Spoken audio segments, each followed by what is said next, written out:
Aujourd'hui, si les médecins font grève, c'est justement parce qu'on craint la fin de la médecine libérale telle qu'on la connaît. On va aller vraiment sur une médecine à deux vitesses, une privatisation de la médecine, puisqu'aujourd'hui, si les réglementations sont toujours plus strictes, toujours plus punitives, toujours plus coercitives, les médecins vont se déconventionner, voire partir à l'étranger. Les patients ne pourront encore moins consulter. Et quand ils pourront consulter, ce sera seulement ceux qui auront le plus de moyens qui pourront le faire, parce que justement, ils devront payer de leur poche tous les traitements, toutes les consultations, les examens médicaux. Durant 10 jours début janvier, les médecins libéraux ont mené une grève inédite soutenue par tous les syndicats de médecins. Cette mobilisation visait à alerter sur les mesures votées ou débattues dans le projet de loi de financement de la sécurité sociale. Parmi elles, la possibilité de plafonner les tarifs de certains actes médicaux adoptés, ou celle de surtaxer les dépassements d'honoraires des médecins du secteur 2 rejetés. N'est-ce pas pourtant une bonne chose de tenter de rendre accessibles à tous certains actes ou spécialités qui sont aujourd'hui souvent chers et mal remboursés à cause des honoraires libres ? Il faut savoir que les dépassements d'honoraires en secteur 2 permettent en fait l'exercice de la médecine pour la plupart des spécialistes. On va prendre un exemple très concret. Il faut savoir que les gynécologues ils réalisent 30% de leurs actes avec un chiffre d'affaires nul, voire à perte. Si on prend un exemple précis, la chirurgie complexe de l'endométriose, elle coûte, et je parle bien uniquement des frais, pas du revenu du médecin, elle coûte 1 200 €. Sur les 1 200 €, il y a la location du bloc, le matériel, les équipes effectivement qui sont sur place. Et à côté de ça, le tarif de la sécurité sociale, lui, il est de 222 €. Donc, en fait, finalement, on est sur une perte de plus de 900 €. Les dermatologues pratiquent des dépassements d'honoraires parce que, effectivement, il y a des frais derrière. Ne serait-ce que pour enlever un névus, il faut pouvoir avoir un kit de suture, pouvoir réserver un créneau assez long pour le patient. Aujourd'hui, je ne peux pas vous donner le tarif exact d'un acte de la sécurité sociale pour enlever un névus, mais ça ne suffit pas, en fait, à permettre au médecin de rentrer dans ses frais et de lui-même, derrière, de se dégager un revenu. On parle de l'exemple de Paris. En fait, à Paris, il faut aussi savoir que les loyers sont plus chers. Moi, je me demande aujourd'hui comment font les médecins généralistes qui sont conventionnés, qui sont installés à Paris, pour arriver à sortir un salaire à la fin du mois. Parce que moi, j'ai eu l'exemple frappant, et c'était pas à Paris, c'était dans la Drôme, d'un médecin qui exerçait à mi-temps au cabinet médical et le reste du temps en garde et aux urgences à l'hôpital. Son revenu, donc son chiffre d'affaires qui était gagné sur le mi-temps en libéral, il ne se dégageait aucun salaire. Ça servait uniquement à payer les charges. Donc loyer, secrétaire, assistante médicale, matériel. Les dépassements d'honoraires, ils permettent justement de rendre l'exercice viable parce que sans eux, on serait complètement à perte et les médecins ne pourraient pas exercer. Autre point de colère, l'article adopté prévoyant le déremboursement de tous les actes ou médicaments prescrits par des médecins du secteur 3. Pouvez-vous nous expliquer pourquoi ces médecins ont fait le choix du secteur 3 en proposant par conséquent des tarifs élevés et non remboursés par la sécurité sociale ? Alors pour rappel, les médecins qui sont dans le secteur 3, ils sont déconventionnés, donc c'est-à-dire qu'ils n'ont pas de lien d'affiliation à la sécurité sociale. Ils pratiquent des tarifs libres qui sont pour la plupart fixés en fonction des besoins, en fonction des durées des consultations également. Un exemple tout bête d'une consoeur qui est en médecin généraliste, elle va prendre un patient toutes les demi-heures et elle pratique un tarif à 50 € la consultation. Au final, on est sur un tarif qui ressemble plus ou moins en fait à celui de la sécurité sociale. Nous, on est plutôt sur 15-20 minutes, les médecins généralistes conventionnés. Pourquoi les médecins font ça ? Parce que justement, les médecins en ont marre de se voir infliger des contrôles à répétition, des restrictions budgétaires. Maintenant, on a même des sanctions financières, puisque à un moment, ils menaçaient justement dans le projet de loi de financement de la sécurité sociale, si les médecins ne remplissent pas le DMP, donc le dossier médical partagé, il y aura des sanctions financières. Là, ça a été rejeté par le Conseil d'État, mais en fait, ça revient régulièrement à l'ordre du jour. En fait, aujourd'hui, on a l'impression qu'on est fliqué en permanence. Donc, finalement, les médecins qui se déconventionnent, c'est simplement pour dire, en fait, stop, nous, on ne peut plus travailler dans ces conditions-là. On n'a plus de temps pour nos patients. Aujourd'hui, on ne peut pas prendre 30 minutes avec un patient quand on est médecin en secteur 1, parce que derrière, en fait, il y a aussi un souci de rentabilité. C'est-à-dire qu'on a un loyer à payer, on a une secrétaire, on a du matériel, des assurances, un logiciel médical. Il faut quand même qu'on puisse faire tourner le cabinet. Sauf que les patients ne vont pas être remboursés, ça vient de leur poche. Donc forcément, ça crée une fracture médicale puisque seuls les plus riches vont se tourner vers les médecins déconventionnés. Seuls ceux qui ont les moyens vont se tourner vers cette médecine-là. Mais maintenant, avec ce nouveau projet de loi, les patients ne pourront déjà vont devoir payer la consultation, mais ils vont aussi devoir payer leurs médicaments, leurs examens médicaux, tout sera à leurs frais. L'Assemblée nationale a également adopté une limitation de la durée des arrêts de travail.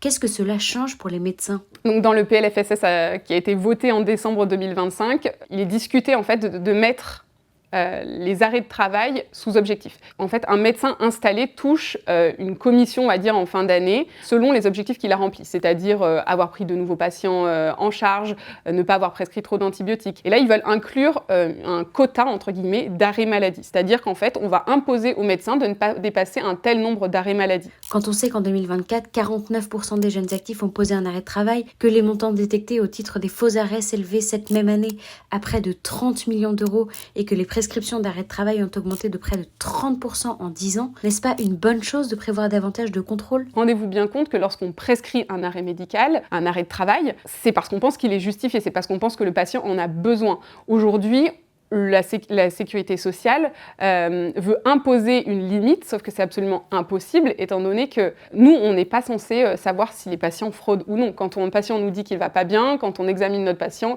et qu'à la fin, on signe notre arrêt médical, c'est qu'on pense qu'il est justifié. Ce n'est pas à nous, médecins, de savoir si le patient est fraudeur ou non. Ça, c'est au rôle de la sécurité sociale, aux médecins de conseil, de faire des contrôles inopinés, qui d'ailleurs sont de moins en moins fréquents et qui ont été remplacés par des convocations. C'est absolument pas le rôle du médecin. Pareil, on veut fixer un quota le même pour tous les médecins.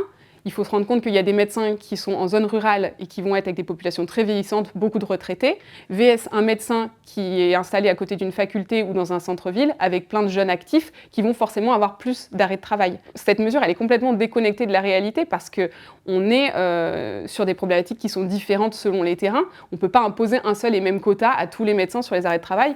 Finalement, je pense qu'il y a aussi quelque chose à jouer là-dessus qui permettrait de faire énormément d'économies sur les dépenses en santé. C'est qu'il faudrait arrêter les arrêts de travail de courte durée. Je pense à tous les arrêts de travail qui durent maximum 3 jours. En Suisse, tout se base sur la confiance, c'est-à-dire que si demain quelqu'un a la grippe et ne se sent pas capable d'aller au travail, il prévient son employeur, il ne sera pas là pendant 3 jours, il y a les 3 jours de carence, mais le patient n'est pas obligé d'aller consulter un médecin pour se voir prescrire un arrêt de travail. Parce que quand on voit en pleine épidémie le nombre de patients qui viennent consulter juste pour avoir un arrêt de travail alors qu'ils connaissent leur traitement, ils savent ce qu'il faut faire, en fait on se dit c'est complètement aberrant. Déjà il y a des consultations qui pourraient être dédiées à d'autres patients, on est quand même dans un contexte de difficulté d'accès aux soins.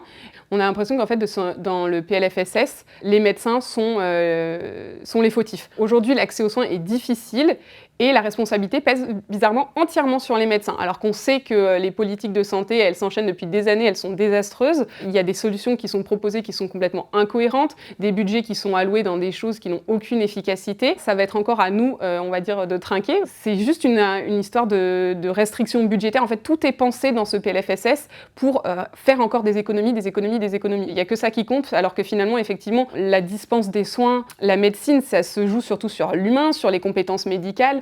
Nous, on ne nous apprend pas à faire des économies sur la santé des gens. Je pense que c'est un métier avant tout de passion. Je n'en ai pas un minimum convaincue par notre métier. On ne peut pas faire ce métier parce que les conditions aujourd'hui, elles sont très compliquées. C'est d'ailleurs la raison pour laquelle l'état de santé mentale des soignants est catastrophique aujourd'hui. On a quand même 1 médecin sur 2 aujourd'hui qui est en burn-out et on a l'impression que c'est encore à nous de porter le poids de ces difficultés financières-là. Quand on nous dit que la liberté de prescription finalement des arrêts de travail, elle est mise à mal, c'est déontologique, on est censé avoir cette liberté-là, on a été formé pour ça. Dans ce livre qui relate votre année de remplacement partout en France, quel constat dressez-vous ? Les médecins, j'ai remplacé des hommes, des femmes de tout âge. La situation, elle est globale pour tous. Ils sont fatigués, ils ont du mal à se faire remplacer, ils n'arrivent pas à prendre de pause. Un soignant sur 3 souffre de dépression. Aujourd'hui, comment on peut imaginer soigner les patients dans de bonnes conditions quand on aurait soi-même besoin de soins ? Oui, on tire le signal d'alarme parce que la situation, elle devient impossible. En fait, il y a des médecins qui arrêtent d'exercer le soin parce qu'ils ont été malmenés, ils ont été à bout de ce qu'ils pouvaient faire. Vous racontez que la situation est surtout catastrophique dans les déserts médicaux.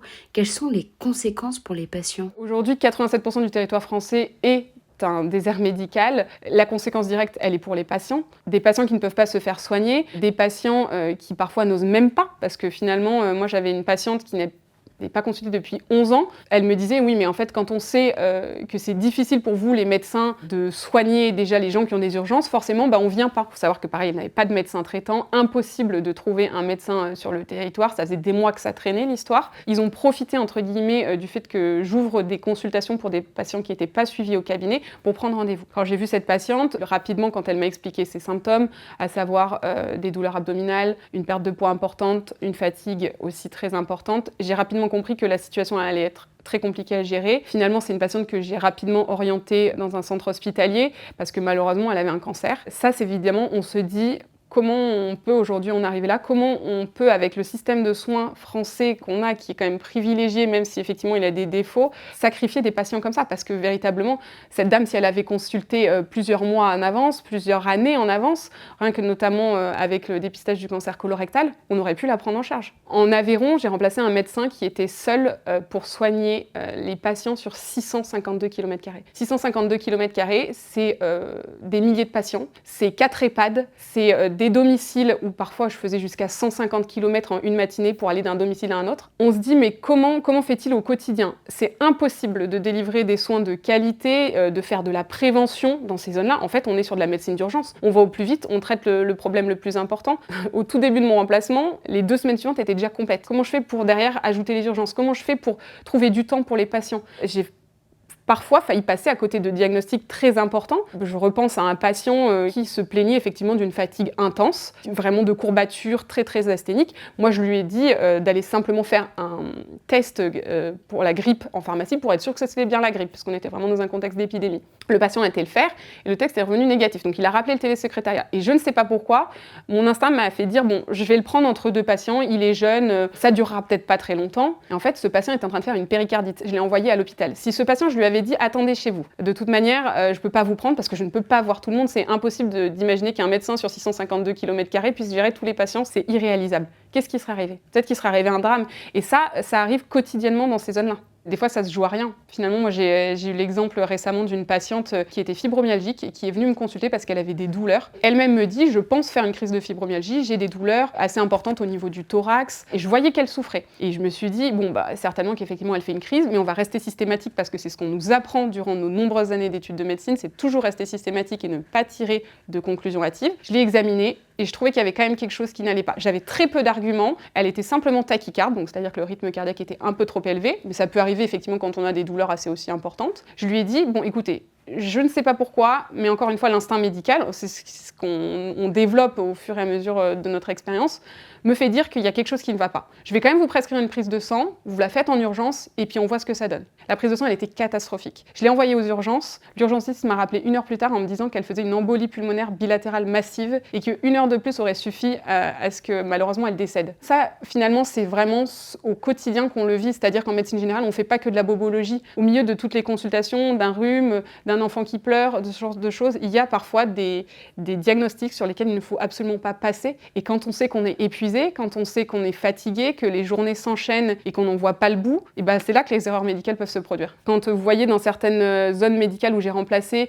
on a facilement plus de 40 consultations par jour. Ces 40 patients pour lequel il faut avoir la même attention du début à la fin de la consultation. En 30 ans, la fréquentation aux urgences a doublé. C'est aussi le résultat de cette rareté des médecins au milieu rural. Effectivement, il y a beaucoup de patients qui se tournent vers les urgences quand ils sont complètement démunis, parce que, effectivement, c'est pas simple de trouver aujourd'hui un généraliste. 6,7 millions de Français n'ont pas de médecin traitant, donc forcément, quand on a un problème aigu qui ne peut pas attendre, la dernière solution, la solution de recours, souvent, c'est d'aller vers les urgences. C'est vraiment problématique parce que je pense que pour toute personne qui a déjà un jour fait un tour aux urgences, vous devez forcément savoir combien c'est difficile, combien les délais d'attente sont, combien les professionnels sont complètement dépassés. C'est une problématique qui est accentuée par plusieurs phénomènes. Déjà les rendez-vous non honorés. Même dans les déserts médicaux, alors il y en a moins que dans les zones où l'accès aux soins est plus facile, il y a encore des personnes qui ne viennent pas à leur rendez-vous et qui ne préviennent pas. Moi j'ai déjà eu le cas d'une petite fille que je ne pouvais pas voir alors que j'avais eu 3 lapins dans la journée, donc 3 rendez-vous non honorés. Cette petite fille, elle avait une simple otite et elle est allée aux urgences. En fait, si tout le monde fait ça, si tout le monde décide de ne pas aller à son rendez-vous et de ne même pas prévenir, derrière, c'est des patients qui vont se retrouver face à une impasse et qui vont finalement aller aux urgences et qui va obstruer encore plus le système. Donc ça, c'est une première problématique. Ensuite, il y a aussi la problématique du remplacement médical, c'est-à-dire qu'aujourd'hui, 75% des médecins généralistes en France n'arrivent pas à se faire remplacer, notamment l'été. Ça représente des millions de consultations qui sont perdues. Et à côté de ça, on a des remplaçants, on a un pool de remplaçants, de jeunes médecins qui sont partants pour aller remplacer, qui cherchent du travail, comme Brice et moi quand on était lors de notre tour de France. Ces remplaçants-là, pour se mettre en relation avec les installés, aujourd'hui, il n'y a rien. qui existent. Il n'y a pas de plateforme, il n'y a pas d'application qui permettent de mettre en relation les médecins installés et les médecins remplaçants. Sur les 12 remplacements du Tour de France, on en a trouvé 11 sur Facebook. Ça, on se dit, c'est impensable. Aujourd'hui, en France, on peut commander sa pizza depuis son canapé, on peut payer le parc-mètre avec son téléphone, mais on ne peut pas mettre en relation des professionnels de santé. Le médecin que j'ai remplacé dans l'Aveyron avait complètement abandonné l'idée de se faire un jour remplacer. Là, il y a eu un concours de circonstances qui a fait que moi, je suis arrivée devant sa porte. Mais sinon, oui, quand il doit partir, quand il doit s'absenter pour x, y raison, eh ben, il ferme et à ce moment-là, les patients sont complètement démunis.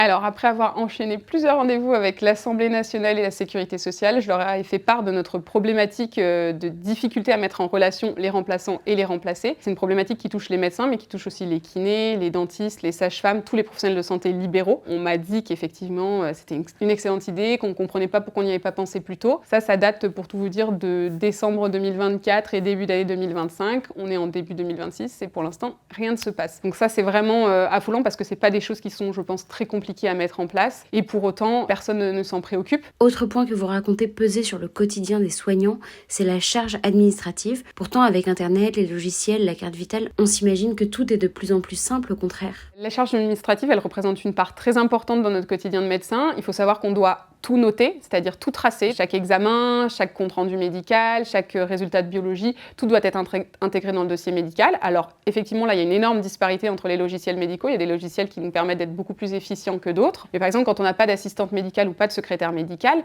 là, c'est au médecin de tout gérer. Donc c'est-à-dire que le soir, quand on a vu 30 patients dans la journée, il faut encore, pendant 1 heure, analyser chaque biologie, rappeler le patient. Ensuite, il y a tous les certificats médicaux qui s'ajoutent. Il y a des démarches de plus en plus importantes aussi avec les PLFSS précédents, notamment sur certains traitements où il faut demander des autorisations sur le site de la Sécurité sociale. Parfois, le site de la Sécurité sociale, et souvent même, ne fonctionne pas, donc il faut quand même repasser sur des arrêts papier. Il y a beaucoup de choses dans ce sens-là. Quand on reparle du dossier médical partagé, c'est des minutes encore supplémentaires dans la consultation qui ne sont pas passées avec le patient, mais qui sont passées derrière l'ordinateur à charger tous les documents. Le site en plus est extrêmement mal conçu, donc on s'y perd. Enfin, il n'y a rien de pratique et de facile à utiliser. Déjà que les consultations sont courtes, mais si en plus on passe la moitié du temps derrière l'ordinateur à tout noter, à tout rentrer, à tout planifier, c'est extrêmement délétère pour le patient comme pour nous. Et c'est là que je trouve le rôle des assistants médicaux est très intéressant. Nous, aujourd'hui, en moyenne, les consultations de médecine générale, elles durent 15 minutes, alors que chez nos voisins allemands, les consultations sont de 8 minutes. C'est une durée qui est inférieure. On peut se dire que la consultation est peut-être bâclée. En réalité, c'est pas du tout ça. C'est que eux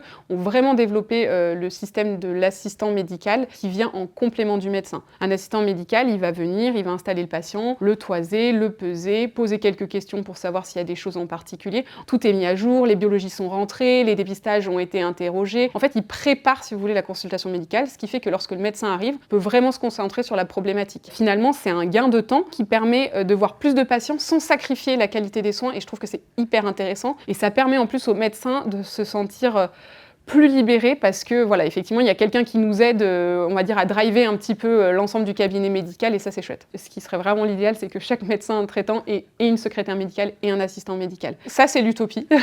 ça serait vraiment bien. En fait, ça permet une qualité de soins qui est fantastique. Vous insistez aussi sur les nécessaires responsabilisations et éducation des patients. Quelle est la différence ? Alors, responsabiliser les patients, je dirais que c'est surtout sur la notion du soin. C'est-à-dire qu'il faut comprendre que le soin, c'est presque un privilège aujourd'hui en France. Il faut se rendre compte que quand on prend un rendez-vous médical, c'est important de l'honorer. C'est important parce que derrière, c'est une perte de chance pour les patients qui, eux, cherchent désespérément à avoir des rendez-vous. Aujourd'hui, quand on regarde ce qui se passe dans les pays étrangers, on voit que finalement, nous, on est quand même très privilégiés parce que, voilà, même si aujourd'hui, les délais de consultation, par exemple, pour aller voir un médecin généraliste, ils sont à plus de 10 jours, ce qui est déjà énorme. Quand on voit qu'en Angleterre, on est à 13 semaines, il faut quand même se rendre compte qu'on a de la chance. C'est un petit peu ce qui était la force de notre système de santé, c'est de dire l'accès aux soins partout et pour tous. Aujourd'hui, le partout, il est très en péril, mais le pour tous pourrait vraiment disparaître également dans quelques années. À l'inverse, éduquer les patients, je dirais que c'est plus les orienter, c'est-à-dire savoir quand consulter, qui consulter. Je pense qu'il y a un gros manque d'éducation des Français sur la santé de manière générale, parce qu'effectivement, les patients n'ont pas de repères. Les patients ne savent pas quand consulter, ni qui consulter. On a des patients, on va prendre l'extrême à l'autre, des patients qui viennent consulter pour un simple rhume, le nez qui coule, et là on se dit, c'était pas la peine de venir, il faut simplement faire des lavages de nez, attendre, le virus va passer tout seul. Et à l'inverse, des patients qui, eux, n'osent pas déranger, qui savent que c'est compliqué pour nous et qui, du coup, ne vont pas venir. Combien de femmes sont venues me voir dans les déserts médicaux en me disant qu'elles n'avaient plus de suivi gynécologique parce qu'elles ne trouvent pas de gynécologue? Et quand je leur ai demandé, mais est-ce que vous avez essayé de trouver une sage-femme? Elles me disent, Ah bon, parce que les sages-femmes, ça fait pas que les suivis de grossesse. En fait, il y a plein de méconnaissances sur le système de santé, fortement regrettables, parce qu'en fait, on pourrait faciliter de l'accès aux soins de manière très facile sur ces points-là, par exemple.